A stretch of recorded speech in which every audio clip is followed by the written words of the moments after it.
there's studies that show if you create your wealth, statistically, you're very likely to keep it. If you suddenly inherit the wealth or like win it in the gambling, statistically, you're going to lose it pretty quickly. Just because a stock has done well for you for a long period of time doesn't mean it's going to sustain your retirement. And I think it's important as advisors to assess guardrails for their financial plan and make sure that it aligns with the goals that are most important to you. Most people, in the high net worth space that we stand with, they don't have a money problem. They have a decision risk making problem. If you're going to grow your net worth, what's the trade-off? Everyone's trading off time versus money or money versus time. A net worth could look one thing on paper, but they may not have access to a large majority of what their actual net worth is. Illiquidity can be disguised as sophistication. That's why we recommend a minimum you need to have a third of your asset base available tax-free. If you're ready to make a decision, take 48 hours and make sure you still want to make that decision in 48 hours. Making sure that the wealth stays is very hard to do. These guardrails are meant to protect your plan. It's going to prevent irreversible mistakes and make sure that you're staying on the right track throughout.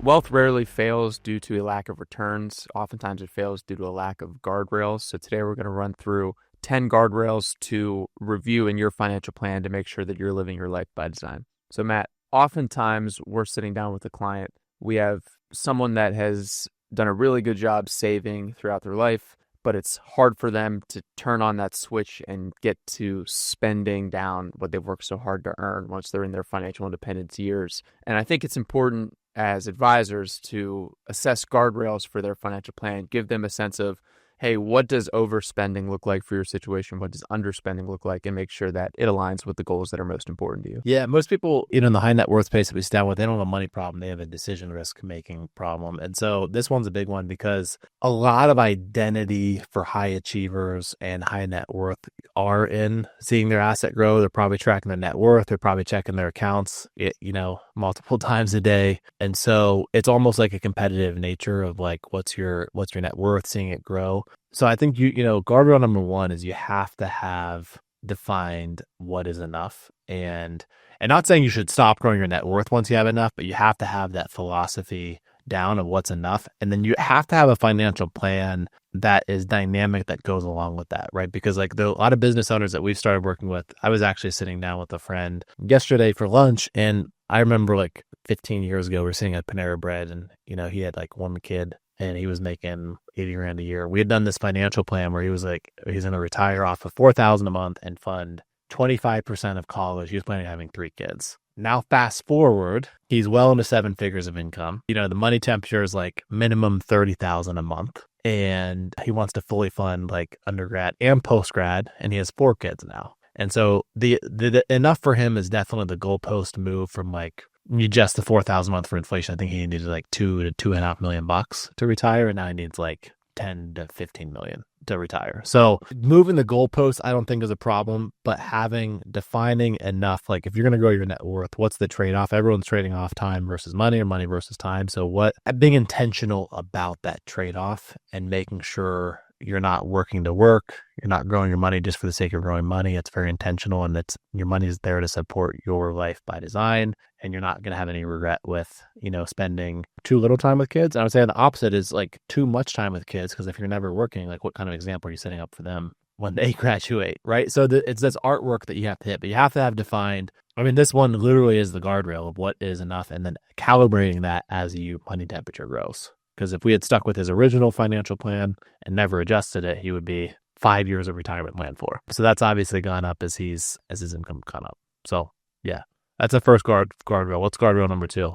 Yeah, guardrail number 2 is just having enough liquidity. So oftentimes you will have clients that have a net worth on paper, but a lot of it's maybe tied up in a retirement plan that maybe they can't touch until they're old, or they have money in a pre-tax account that they're subject to ordinary income tax when they take money out, or capital gains tax if it's an investment account. So just making sure that you have enough money to support your short-term goals over the next 12 to 36 months, proper liquidity. So whether that's in money market, whether you have cash value inside of life insurance, whether you just have money in your bank account under your mattress, whatever it is, making sure that you have those tiers of liquidity so that you're able to not only withstand if there is a market drop over the next few years, but making sure that you don't have to sell anything at a loss if you're anticipating a big purchase or if you have a goal plan that you want to fund soon. So that's why that, sometimes you'll see in this high net worth space, oftentimes people's net worth is tied up in real estate, private investments, concentrated stock, or, interest in their business. Exactly. So, a net worth could look one thing on paper, but they may not have access to, a large majority of what their actual net worth is. Yeah, listen, no judgment like at all. I mean, I have a client making $2 million a year that, needed to call this isn't a joke, like their parents for, 15 grand because, things were they had done so many private investments, they had a big house and so, we see that. We see the business owner's business is worth $20 million that can't make a tax payment because, the ebbs and flows of cash in the business, inventory, lines of credit. We've seen it all. So like illiquidity it can be disguised as sophistication. Look at all my cool investments and my private stuff. But liquidity is so important if you're a high income earner, if you're high. We're not saying like keep everything in cash. We're just saying like if you're general rule of thumbs, like you have to have 6 months of expense. You're like, why? It's like my income. So life always surprises. You're always going to need more cash than you think you are. So 6 months. And if you're a business owner, I mean, it depends on what kind of business you're in. But I mean, you should probably have like 5% of your net worth in something that it can't go backwards and safe. So if your net worth's $10 million, you should have at least $500,000. It's depending on the business, maybe you need $2 or $3 million, because your ebbs and flows. So it's really specific to the type of line of work that you're in, the type of business that you're in, and the current balance sheet that you have. But liquidity is extremely important, and it does look different from everyone. This isn't just like a financial planning, like CFP, you need 3 to 6 months, bogus. Like you could need 5 years if you're a business owner with a $100 million valuation, and one day of certain swings and certain prices can affect that. So, okay. So guardrail number 3, risk defined by outcomes, not volatility. So, you have to have a sequence of return risk addressed. It's the biggest risk that exists for, someone in distribution planning or running a business is, the risk of the stock market is over history. It's basically over, if you look at 20-year periods, again, based on history, there is no risk. There's never a time period where if you're invested in like large cap stocks over 20-year time periods, in like 1 year time periods, over a third of the time, you're going to, depending on if you have cash versus the cash doesn't outperform the stocks, depending on when you put it in. But over a long enough period of time, the risk gets basically eroded. And then safer stuff in your mind over long periods of time becomes very risky because like bonds have very big standard deviations of interest rate risk, and inflation can erode your principal and power. So you need to have your money really defined by what your goals are and what the outcomes that you're looking for are. And so, being risked to having a risk of selling good stuff at a bad time, it's crucial to have a financial plan to make sure that, that doesn't happen. Okay, number 4 is all around taxes. Tyler, let's pass the ball to you. Tell us about the 4th guardrail we have in place. Yeah, I think the biggest guardrail, in my opinion, or one of the biggest, is actually tax planning as a core strategy. I think a lot of clients, business owners, individuals think of tax planning as kind of like a different bucket where, in our opinion, tax planning should be, all-encompassing. You should be thinking of from a tax standpoint across every bucket, whether it's estate, business, individual, education planning. I think a lot of mistakes or problems in a financial plan arise from not taking a tax-conscious approach across the entire financial plan. No question. And there's so much leakage I was just sitting down with a business owner client, and so he'd been audited. So he's a little bit more conservative on the tax strategy. When you think about it as a business owner trying to save money, if you're 100% owner of a small business, any profit essentially is going to go to your tax return. And the ebbs and flows throughout the year can be really scary. So you can have all these tax surprises if you don't have your books up to date. It's really hard to save. You max out your 401ks. Maybe you have a pension plan. You have all these deductible stuff. And then let's say you have $1 million or $2 million of profit. And your business demands, growth and capital. And so taking money out, it's basically like 44 cents immediately goes to taxes. It's really hard to take chips off the table when you're in the high of the tax bracket and you have the business is dependent on you and you're basically the bank of the business. Having tax planning and being able to make your plan efficient later, but also super tax efficient now, and just saving the time and stress so you can make the best business decisions by having everything up to date and coordinated in one place is absolutely crucial. And even just in the distribution phase, we'll sit down with clients that have There's, oh yeah, we have 3 million in an IRA. Well, it's all, is the 3 million in a traditional IRA that you haven't paid any tax on yet, or is the 3 million in a Roth IRA that's coming to you completely tax free? It makes a huge difference in terms of, back to guardrails, like how much can you safely pull out? How much can you safely spend and maintain your goals, sustain your lifestyle, whether that's spending and enjoying your financial independence, whether that's leaving an inheritance to your children or some charities. Like, it makes a huge difference, the tax treatment of those accounts. And so making sure that you're doing a lot of that planning 10, 20 years down the road before you get to that point where you're financially independent is extremely important, because once you get to that point, it's hard to wake up in retirement and say, okay, now it's time to do tax planning. Like, yeah, it has to be done before. And Ben, that's a good point. That's why we recommend a minimum you need to have a third of your asset base available tax free. So that could be, if you're retiring with $6 million, $2 million of that we want available tax free. So that could be basis in a brokerage account. That could be, cash value in a life insurance. Hopefully that's mostly in a Roth IRA. But having that really allows you to navigate the sequence of return risk that we talked about before, and navigate, filling money up at low tax brackets and taking money out and avoiding high tax brackets. And so the decisions you make if you're young for the next 20, 30, 40 years is going to be crucial to make sure you're in that minimally acceptable balance sheet tax situation where you at least have a third of your assets available tax-free at a moment's notice. So, okay, well, that brings us to guardrail number 5. So Ben, concentration risk. Talk about this. We see this all the time now. Yeah, this is huge. And concentration risk, meaning too much of your net worth is tied up in one asset, whether that's, your equity in your business, whether that's a stock that you've held for a long time, whether that's in real estate, whatever it is. Generally, a good rule of thumb that we analyze for clients is trying to keep your, one position of your net worth less than 10% of your total net worth. So we don't want one position to be more than that. This can be difficult, particularly for a lot of executives that we work with that have a lot of stock options and maybe equity in a company.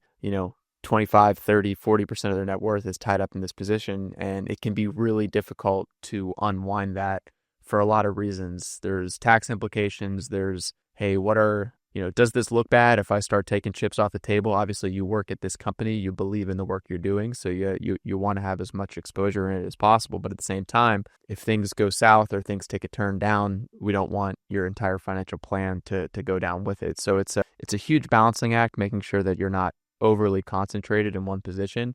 And that's more so on the equity side if you're talking to a business owner or thing like that. But if you're just a investor, just because a stock has done well for you for a long period of time doesn't mean it's going to sustain your retirement. So I think there's you don't want to get emotionally attached to a company or a stock or a position just because it's gotten you to a certain point doesn't mean it's going to sustain your retirement. So it's really important to not let past results dictate future decisions.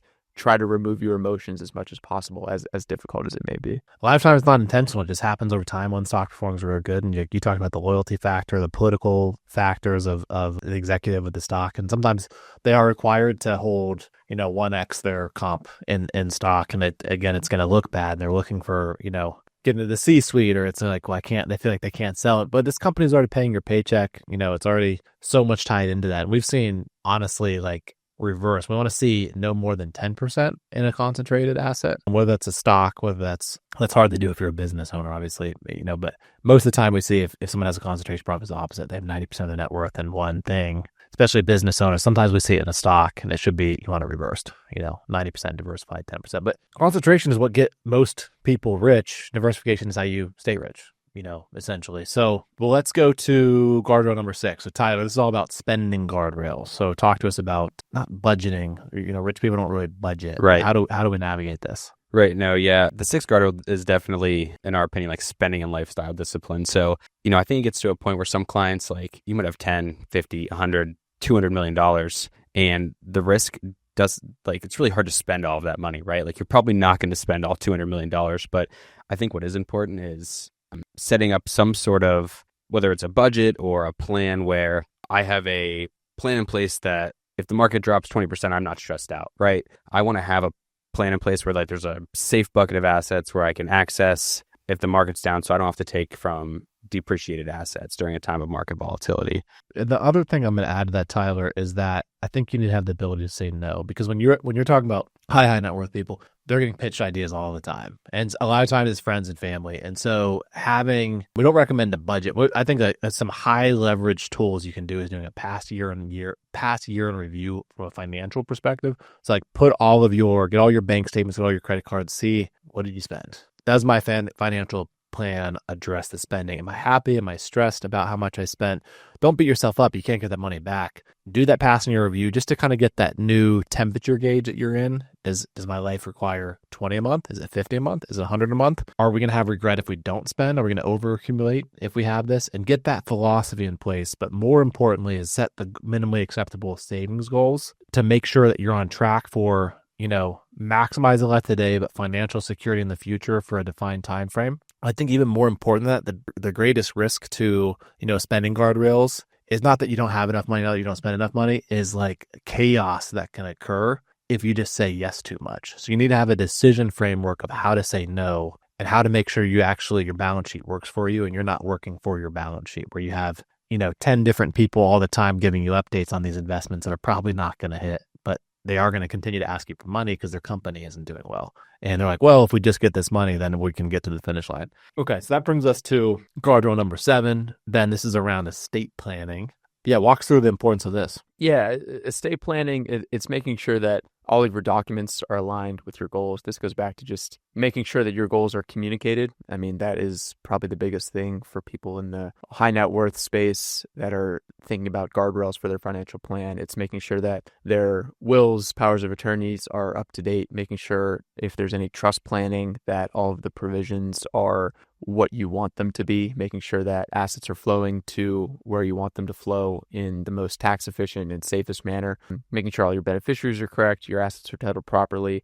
If you are subject to potential estate tax, making sure that you're doing the right type of trust planning to get some money out of your estate if it makes sense, but also making sure that you're still maintaining some flexibility and making sure you're still maintaining some control of those assets. There's certain trusts that allow you to do that. So that's I think the biggest thing with that is just communicating your goals, and that can be the hardest part, is trying to make sure that you're balancing enjoying your lifestyle today, making sure you have enough money to sustain your financial independence, do the things you want to do that you've worked so hard to enjoy the time in your financial independence, making sure that your kids are taken care of, making sure that if you have any charitable obligations, those are taken care of. So just weighing all that, balancing all that, and making sure your estate documents reflect that. All right, let's go to number 8. So decision-making rules for big money moments. So wealth is at most risk during transitions. We're talking liquidity events. We're talking inheritance. We're talking career changes, business sales. Yeah, so what are some of the guardrails we need in place for, big decision-making, big liquidity events, etc.? What do you guys think?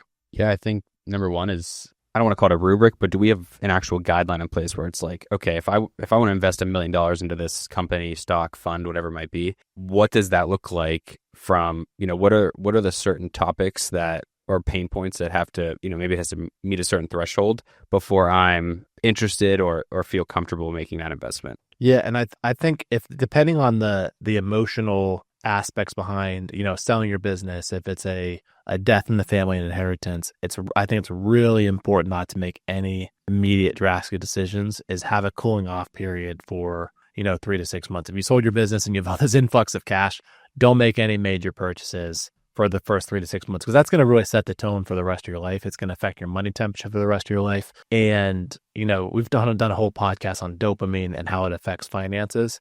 Once you set a baseline, it's really, you need a new baseline to feel that same effect. And that's why people feel really good about a new car. And then a week later, it's like the feeling's already gone, right? So having coaching and having a philosophy and, like you said, a guideline decision process on how you make decisions over X amount. Similar as a business owner, like you have to remove bottlenecks, and like any decision under $1,000, team members can just make without your involvement. On your own personal financial plan, there should be some guardrail with it. If you make a purchase above X or make a decision above X, here's the process behind which we're going to approach this. Yeah, just I think like for a lot of things, like even if you're buying a car, like it's like an age-old tale. It's like, just sleep on it, right? Like, just sleep on that decision. Like, if you're ready to make a decision, take 48 hours and make sure you still want to make that decision in 48 hours. So Ben, number 9 is around gifting, philanthropy. Yeah, we've done a few podcasts on this, but this is a good guardrail just to making sure that you're, giving within your means, but at the same time balancing out,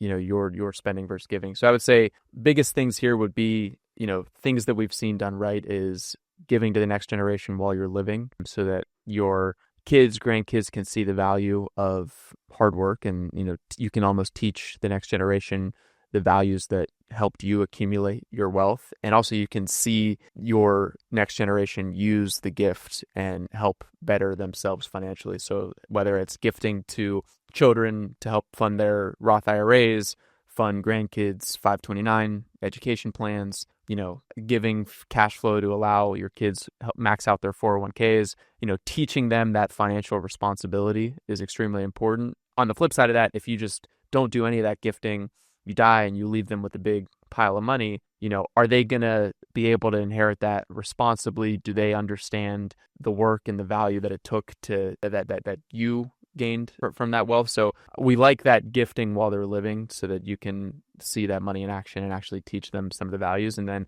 on the philanthropy side of things, intentional giving versus reactive giving is extremely important. So just if you are going to be giving, make sure you are doing it in the most tax sensitive manner. You're doing it in the most appropriate manner. This is where something like a donor advised fund could make a lot of sense, especially if you've held stock for a really long time. This is a good way to get money into a donor advised fund, get an income tax deduction the year you make the contribution, and then avoid the capital gains tax if you had just sold the proceeds and donated the cash proceeds to charity. So again, we've gone in depth as to how those work specifically, but this is just a really good guardrail to manage your philanthropy versus your giving. And I would say one high level guardrail is making sure that the giving is leading the way. Like we see a lot of high net worth people get pitched with these different charitable ideas, and they're like, we should do this because it's all these tax savings. Well, if it's a tax savings, you even know what the charity is, probably not a good idea.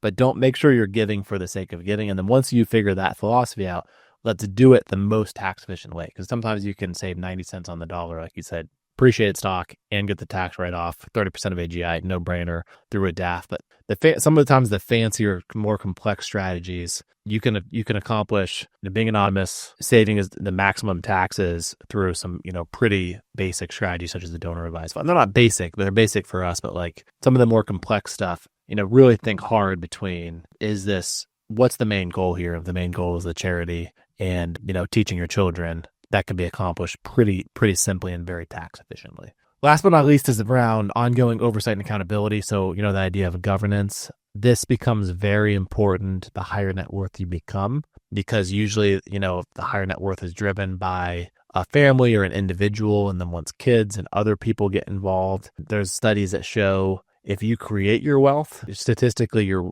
very likely to keep it. If you suddenly inherit the wealth or win it in gambling, statistically, you're going to lose it pretty quickly. So when we talk about high net worth and governments, the wealth is going to get spread, potentially between family members and new family members. And so making sure that the wealth stays is very hard to do, but having a right governance and accountability and oversight is extremely important to that. And so why we try to bring in, family members and have these meetings to have a family constitution of, what's our philosophy with how we treat money, how we give, how we save, how we, what are the guardrails that you want to make sure and the values that you say are most important, because that's more important than the money, and will ensure that statistically the money is going to stay there as long as possible versus it getting squandered or potentially, ruining some kids' motivation. So I think a real good way to put it is a good financial plan is not going to get some crazy performance that can't be repeated every year. It's going to prevent irreversible mistakes and make sure that you're staying on the right track throughout. So any other closing thoughts, Tyler or Ben? These guardrails are meant to protect your plan, as you stated earlier. So it's making sure that everything that you've said and you've stated from your goals are in line and are on track. So this is what a team can do for you, is almost hold you accountable to the things that you've said were most important. So from a guardrail standpoint, if you've said that, enjoying your financial independence and spending what you've earned is a 10 out of 10 most important, and you're not doing that, it's up to your team to challenge you on that. And that's that constant oversight and constant accountability. Make sure you have that partner so that you are living the life that you design. No doubt. Well, thanks for joining us, everybody. I look forward to catching you next week.